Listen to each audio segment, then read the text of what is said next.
त्याच्या हाईटच्या उंचीच्या याच्यावर शिकार करतात.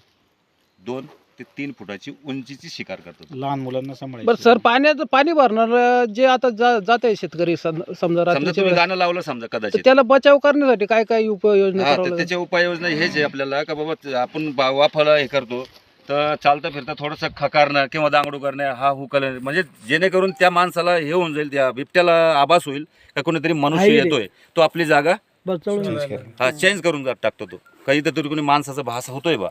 किंवा मोबाईलवरती गाणे लावणे, मोबाईलवरती गाणे लावलं त्याला असं वाटतं की कोणी एकपेक्षा 2 तरी माणसं जास्त आहे.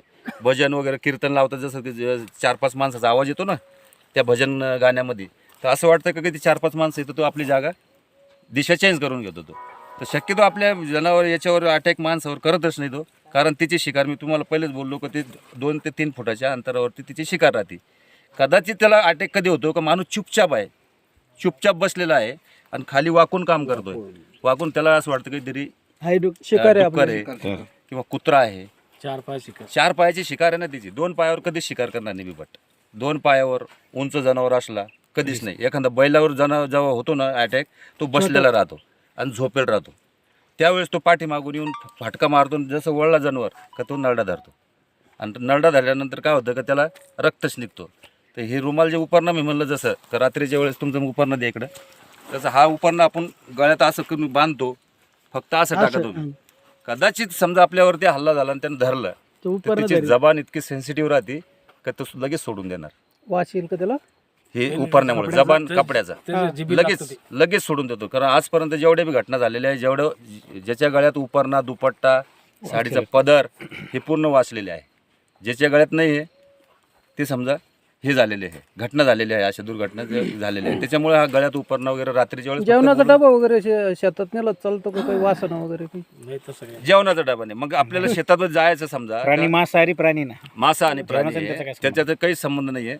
दुसरी गोष्ट का तुम्ही शेतात समजा आपल्याला इथं नेहमी यावं लागतं, तर आपला टायर घ्यायचा, वेस्टेड टायर मोटरसायकलचा, आणि त्या टायराला थोडं तोडून घ्यायचं असं 4 बोटाचा, आणि त्याच्यामध्ये जिवंत आपल्या मिरच्या ज्या वाळलेल्या मिरच्या राहतात, लाल मिरची, त्या बुकटीने करायची, अख्ख्या मिरच्या भरायच्या त्याच्यामध्ये आणि एका साईडला लावून द्यायचं. म्हणजे ते कचवा अगरबत्ती सारखं जळत राहतो 1 ते 2 तास.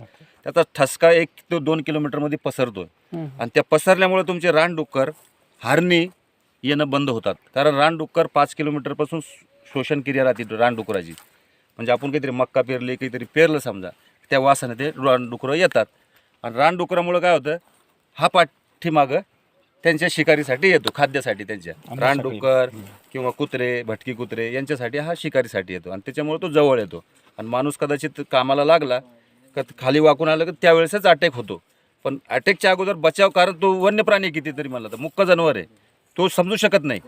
पण आपण समजू शकतो का आपला स्वतःचा बचाव. म्हणजे चालता बोलता समजा, चालता आपण 2 बी असले तर गप्पा मारणे, जोरजोराने बोलणे, किंवा मोबाईलवरती सिंगल असले तर मोबाईलवरती बोलणे, हाच आपल्यासाठी बचाव आहे. आणि तसं आरडाओरडा करून त्याच्या पाठलाग करू नये. दिसलं ताबडतोब त्याच वेळेस कळवायचं की बाबा अशी घटना झालेली आहे, आपल्या इकडे कधी वन्य प्राण्याची काही शिकार झाली, त्याच वेळेस आम्हाला तात्काळ सांगा. त्यावेळेस आपण ट्रॅप कॅमेरे वगैरे काहीतरी असे लावू शकतो. कारण पिंजरा लावले शक्य राहत नाही, कारण पिंजरा लावल्यानंतर नागपूरला त्याचा प्रस्ताव पाठवावं लागतं, आणि नागपूरला पाठवल्यानंतर तिथून जेव्हा परमिशन येईल त्या ठिकाणी काय घटना झाल्या याच्यावर विचार केला जातो शासनाचा, आणि त्यावेळेसच ते आपल्याला परमिशन देतात. परमिशन दिलं तरी ते जोपर्यंत पिंजरा त्या ठिकाणी ठेवलेला आहे, शेतकरीला वावरता येत नाही, काम करता येत नाही. 1 किलोमीटरच्या अंतरापर्यंत तिथं मनुष्याला जाता येत नाही. आणि पिंजरा लावला आणि कदाचित त्या ठिकाणी काही घटना झाली, कारण पिंजरा लावताना आम्ही पूर्ण गावात दौंडी वगैरे याच्यामुळे सांगतो का त्या ठिकाणी क्षेत्रामध्ये पिंजरा लावलेला आहे, जाऊ नये. जेणेकरून काही घटना झाली तर शासन जिम्मेदार राहत नाही. त्याच्यासाठी पिंजऱ्याचा आपण हेच नाही विषय करायचा, फक्त आपला बचाव, चालतं पुरतं बोलणं करणे, हेच आपलं. अधिक काळ एका जागेवर नाही राहू शकत तो, त्याच्यामुळे चिंता करण्याचं की काय. कारण आपलं एवढं क्षेत्र असं ऊसाचं इथं नाही, कारण तो टाकळी भाग, हातनूर भाग ह्या भागाला जिथं पाण्याचं जास्त क्षेत्र आहे बाजूला, त्या ठिकाणी खाली होती याच्या अगोदर. इथं काही केळीची बाग नाही, इथं काही जास्त ऊस नाही. 3 किलोमीटर में आदमी भी नहीं आ सकते. वही पता है ना आपण. टायर नसतील